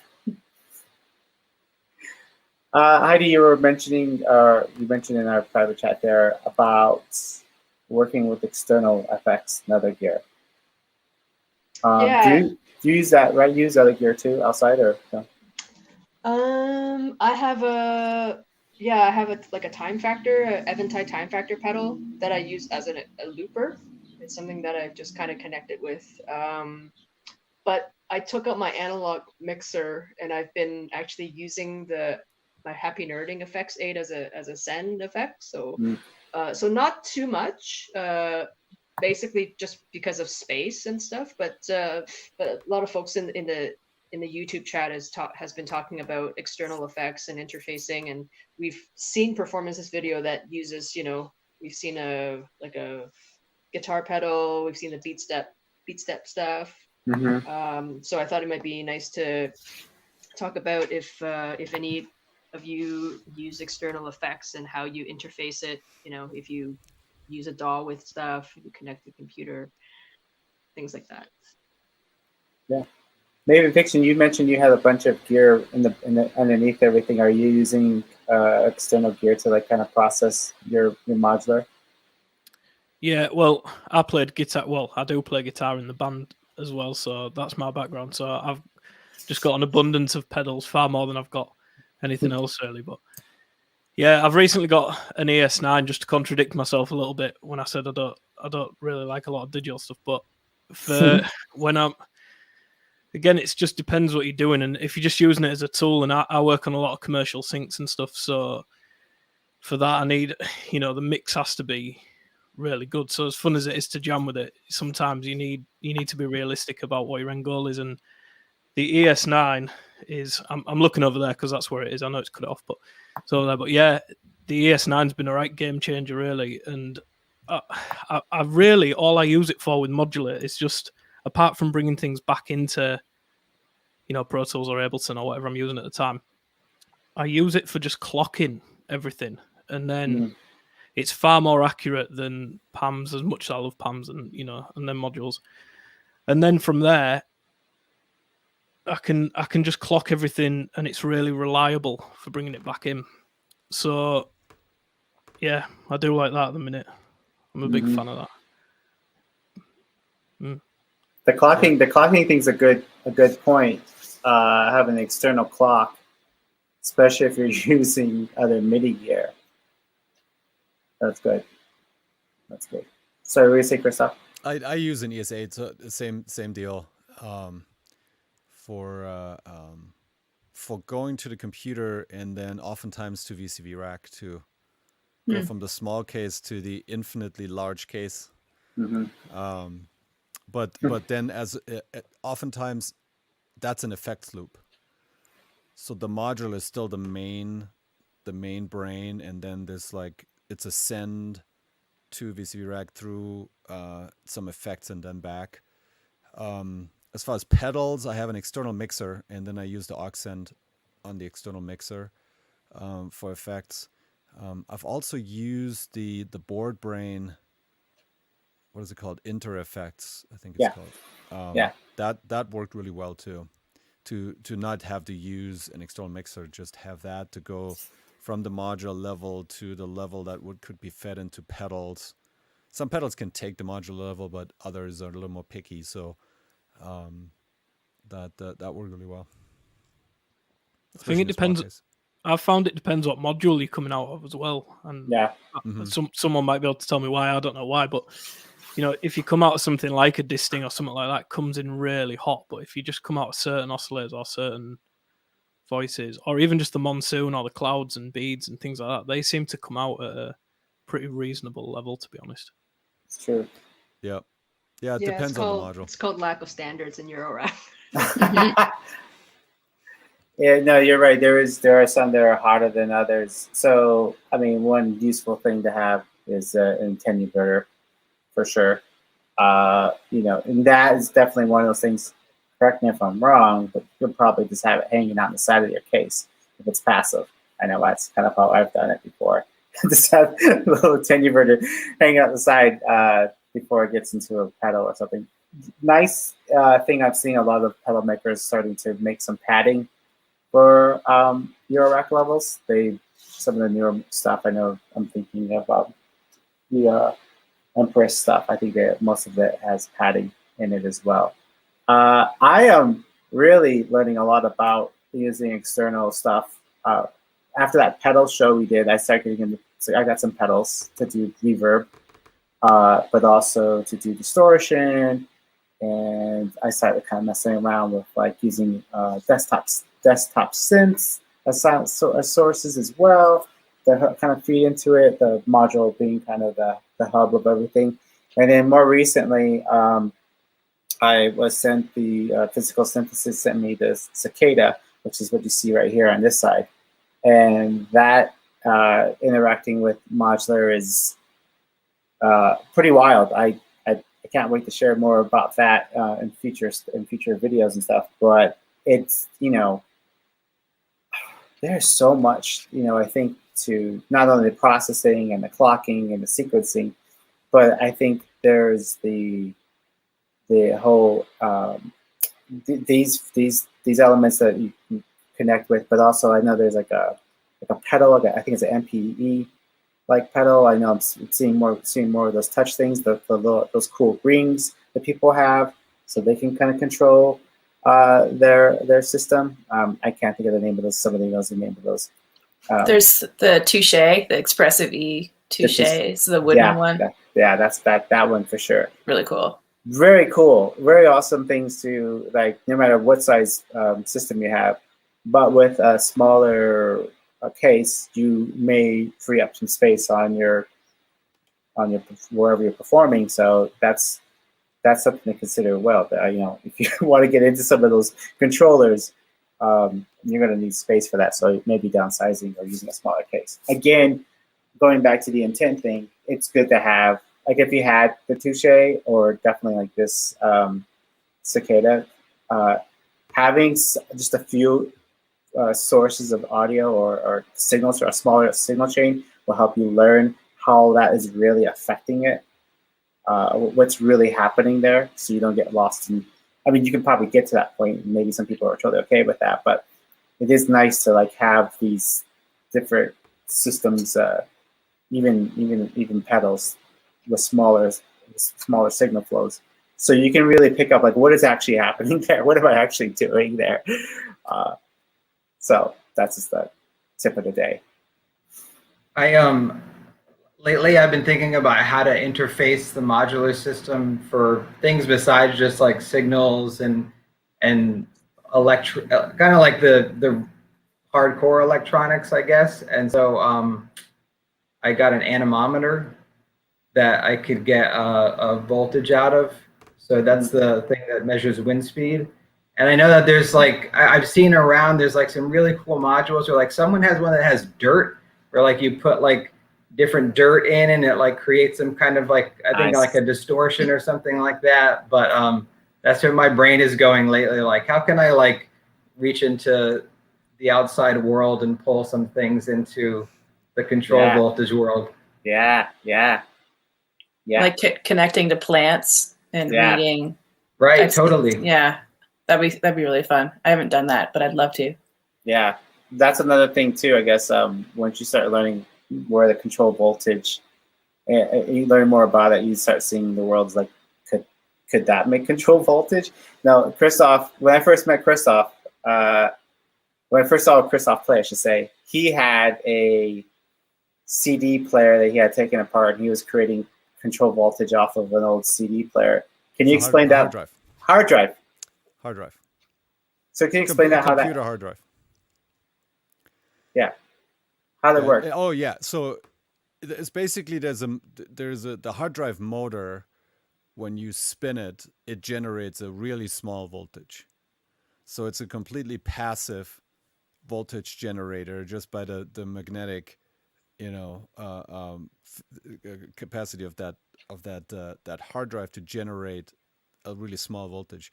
And so you basically take the hard drive apart, you take the electronics out, and then you just have the platter left. So an old school platter hard drive, and you can solder 2 wires to the motor and put a jack on it. And when you spin it, it generates a really small voltage that with the speed of the hard drive, the frequency and the amplitude go up at the same time. So when you just move it slightly, you get a really small control voltage out of it. You can put it in an amplifier and just amplify it, but what it works really well for is when you have a sampler and you put that into the pitch input. And then you almost get like a tape warble out of it. Every once in a while, you just nudge the little hard drive. It just spins, and then it slows down again. So you get a little kind of That sounds amazing. warble. So it's really So a cool. super easy DIY project. Just need an old hard drive. Yeah. Take all the guts out, and just at the bottom there's usually a couple of contacts, and you can actually you can get 3, depending on the motor, you can get 3 sine waves out of it. So it's it generates a sine wave, and all the sine waves are 120 degrees apart. So you can actually get phase offset sine waves out of that. Ha! Pretty cool. Yeah, we're gonna have to do like a DIY show with everything, all these little cool projects, and have some PDFs to download or something. That's a great idea. But again, these are like cool little things that work really awesome in small cases and small signal flows. Because when I saw Christoph first play it, he had his little wooden box. I think you had 100. And then this is another thing we haven't talked about, including is having your VCV rack like also hooked up to it. A laptop, small case, that little spinny thing. I mean, that's entertainment right there, kids. I'm telling you. You're like, I don't care what this guy does. I want to see it work. I want to see it I was fly. never closer to being a DJ than I was that night. That was the closest you ever got. That's as close to the DJ son you ever got to. Yeah. That's cool stuff. Let me play another video real quick. I know a little bit over time, so I apologize, and thanks everybody for sticking around. This one is actually from my friend Mike Thomas. And it's a little older video, but it's a good example of a small case. So let me go ahead and add this to the stream. Mute my mic.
Yeah.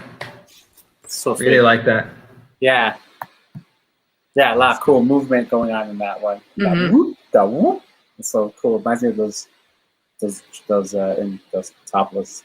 Anyhow, yeah, that was cool. Mike Thomas sent that one in. Cool. Seeing Verbo stuff. Yeah, I've got the voltage multi-stage in my little tiny setup behind me here. I use it all the time. There it is. Yeah. Something about the multi-stages. Yeah, I'm gonna dig it. That's awesome. I don't want to take up everyone's rest of the time, so I think we should probably start to wrap it up here. So let's go ahead and go around and give some final thoughts on smaller case, anything you wanted to share, think people should know about. And then also let us know where we can find out what's going on with you, and so people can follow you and get more information. So Maven Fiction, do you want to go ahead and give us your outro? Yeah. Well, first of all, just it's been really nice to get to meet everyone in here and in the chat as well. I've been sort of popping in and out of the chat. It's been really nice. I hope I get another opportunity to talk to everyone. And I will say as well, obviously, I've got more stuff coming up on smaller cases, but one thing I've started doing recently is if people want some help designing cases and stuff, if you just get in touch with me on Instagram or whatever, I'm more than happy to design some small, well, any size cases really. But yeah, so I'm just at Maven Fiction on everything. If you want to get in touch. Let me go ahead and drop some of these links I have for you in the chat so people can follow you and stuff. Yeah, definitely I would recommend people check out the videos that you have done. I think they're really great, and I like your approach to it. I think it's good viewing for no matter how much experience you have. You nearly said content then, didn't you? I almost said it. You felt it. You felt the content cloud hovering. Thank you. And I almost got away with it. You darn kids. Well, thank you so much for tuning in. I know it's late out there, so I appreciate it for sure. Cindy, do you want to tell us a little bit? Well, let's give your outro.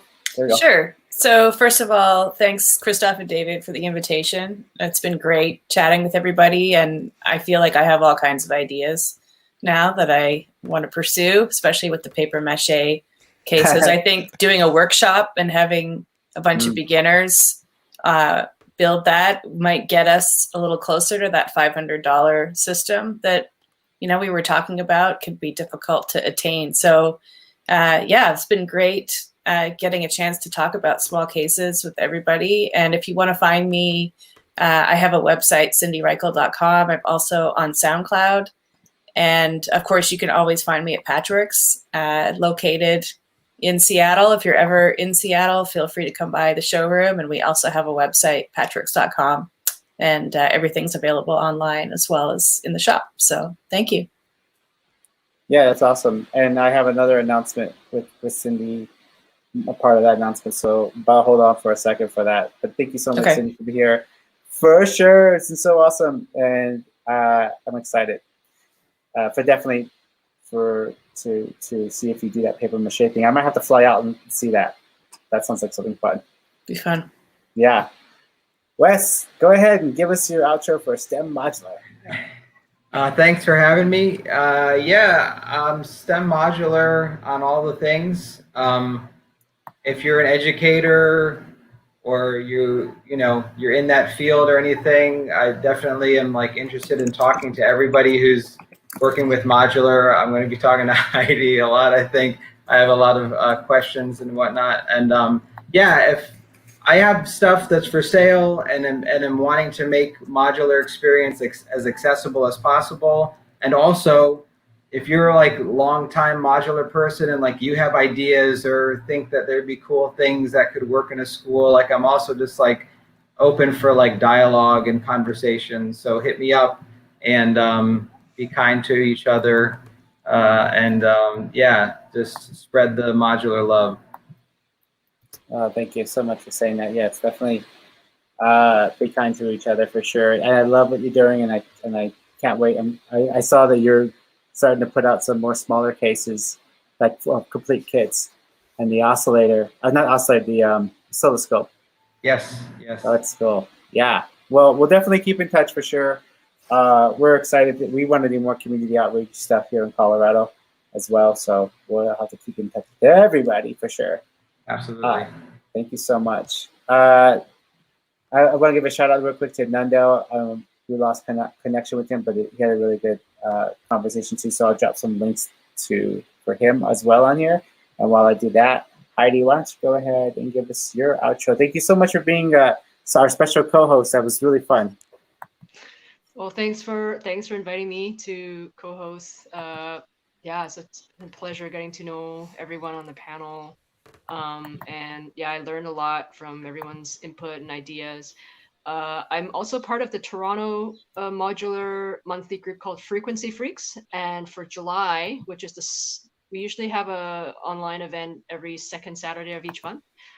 For July, I'm doing a noise panel discussion.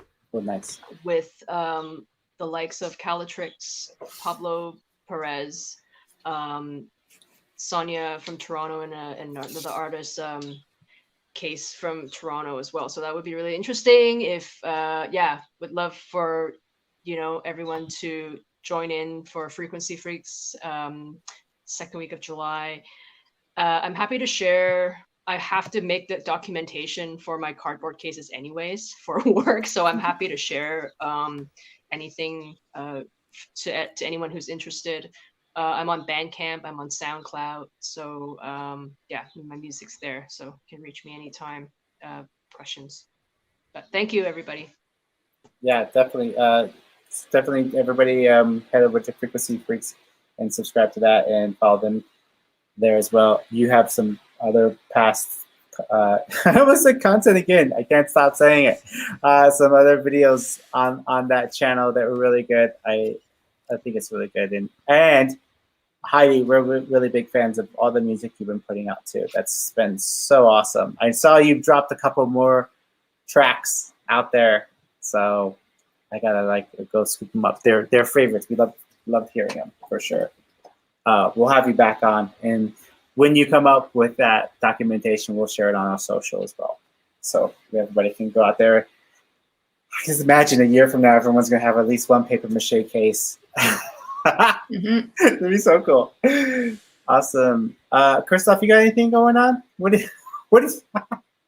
What What are you doing? What are you doing? Yeah, I not much lately. But I'm trying to get back into it. Work, life, all that stuff happens, and it's been a little quiet. So, but I was on Data Cold Audio, I think a month and a half ago. So check that out. Support Adam. That's a great show that he has.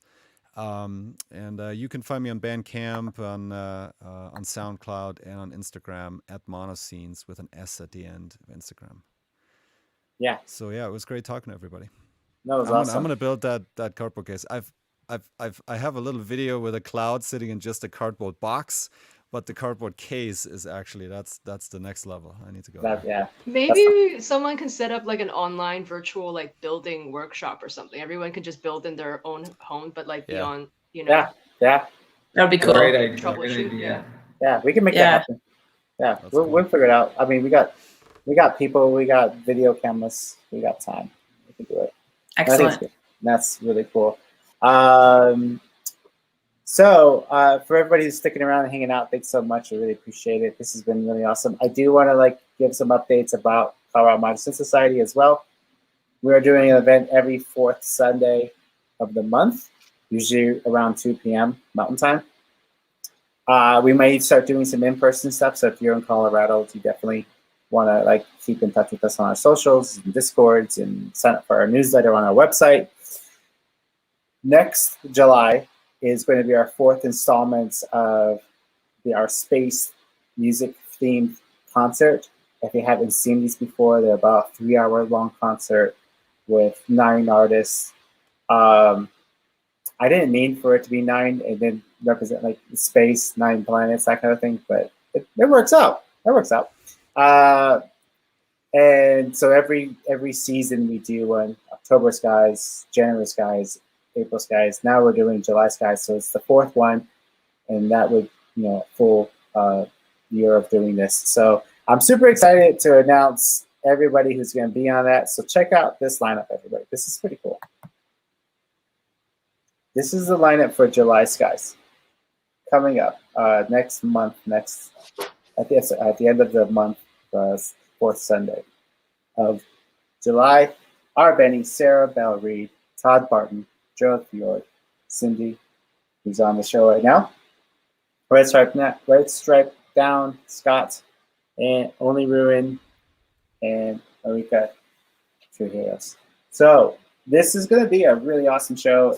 I have no idea what everyone's sending in, but I can only imagine it's going to be really awesome and hopefully fun.